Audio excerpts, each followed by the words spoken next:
Hi friends, welcome to Vilasini hobbies channel.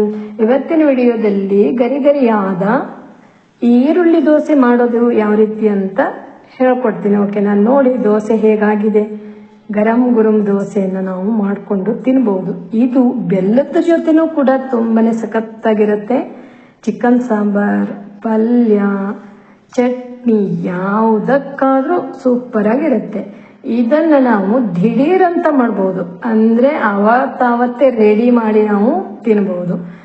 ಎಲ್ಲರೂ ಕೂಡ ಇಷ್ಟಪಡ್ತಾರೆ ಗೊತ್ತಾ. ನನ್ನ ಹತ್ರ ಒಬ್ರು ಕೇಳಿದ್ರು, ನೀವು ನೀರ್ ದೋಸೆ ಮಾಡ್ತಾ ಇರ್ತೀರಲ್ವಾ, ಯಾವಾಗ್ಲೂ ನೀರ್ ದೋಸೆ ಅಂತ ಇರ್ತೀರಿ, ನೀವು ಹೇಗ್ ಮಾಡ್ತೀರಿ ನೀರ್ ದೋಸೆನ ಕೇಳ್ತಾ ಇದ್ರು. ಅದಕ್ಕೆ ನಾನು ಇನ್ನೊಂದ್ಸಲ ನಾನು ನೀರ್ ದೋಸೆ ಯಾವ ರೀತಿ ಮಾಡೋದು ಅಂತ ಹೇಳ್ತೀನಿ. ಓಕೆನಾ? ನೋಡಿ, ಈ ಅಕ್ಕಿಯನ್ನು ನಾನು ನಿನ್ನೆ ರಾತ್ರಿ ಮಲಗುವ ಮೊದಲು ನೀರಲ್ಲಿ ನೆನೆ ಹಾಕಿ, ಅಂದ್ರೆ ಚೆನ್ನಾಗಿ ತೊಳೆದು ನೀರಲ್ಲಿ ಹಾಕಿ ಇಟ್ಟಿರೋದು. ಈಗ ಬೆಳಿಗ್ಗೆ ನಾನು ಇದನ್ನ ರುಬ್ಕೋತೀನಿ. ರುಬ್ಬೋದಂದ್ರೆ ಇದು ತುಂಬಾ ನೈಸಾಗಿ ರುಬ್ಬಾರ್ದು, ಸ್ವಲ್ಪ ತರಿ ಇರುವಷ್ಟು ರುಬ್ಬಬೇಕು.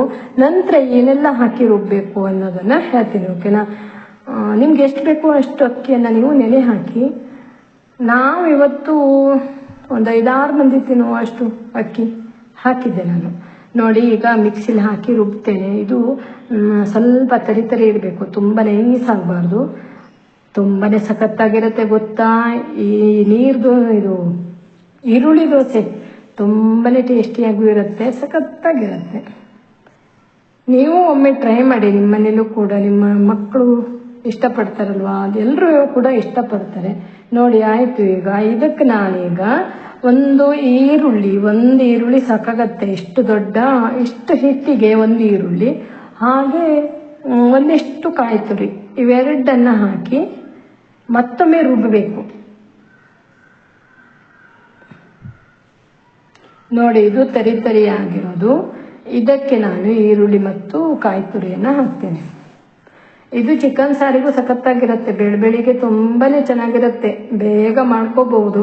ನೀವೇನು ರಾತ್ರಿಗೆ ನೀರಲ್ಲಿ ಹಾಕಿ ನೆನೆಸಿ ಇಡಬೇಕು ಅಂತೇನಿಲ್ಲ. ನೀವು ಬೆಳಿಗ್ಗೆ ಎದ್ದ ತಕ್ಷಣ ಅಕ್ಕಿಯನ್ನ ನೀರಲ್ಲಿ ಹಾಕಿ 1-2 ಅವರ್ ಬಿಟ್ಟು ನೀವು ತೊಳೆದು ಈ ರೀತಿ ಹಿಟ್ಟನ್ನ ರೆಡಿ ಮಾಡಬಹುದು. ನಾನು ಇದಕ್ಕೆ ಈರುಳ್ಳಿ ಮತ್ತು ಕಾಯಿ ತುರಿ ಹಾಕದ್ನಲ್ವಾ, ಈಗ ನೈಸ್ ಆಗಿರುವ ಹಿಟ್ಟನ್ನ ಮಾಡ್ಕೋಬೇಕು.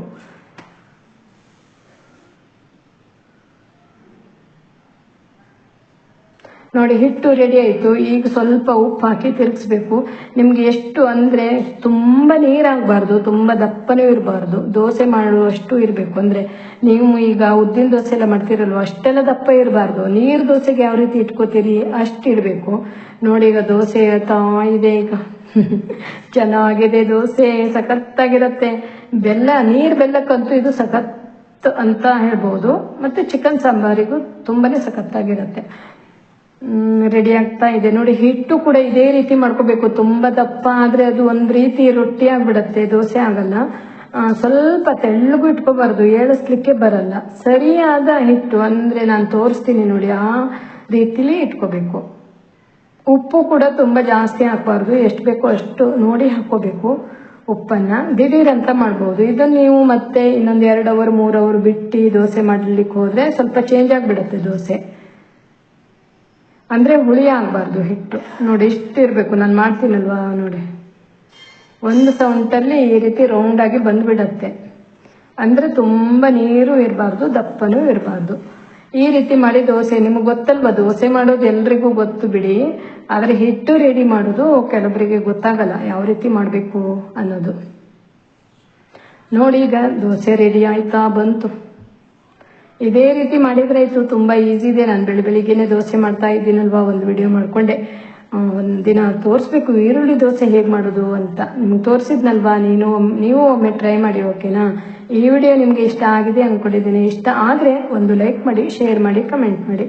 ಮತ್ತೊಂದು ವಿಡಿಯೋ ಜೊತೆ ಮತ್ತೆ ಸಿಗ್ತೀನಿ. Thank you for watching this video. Bye.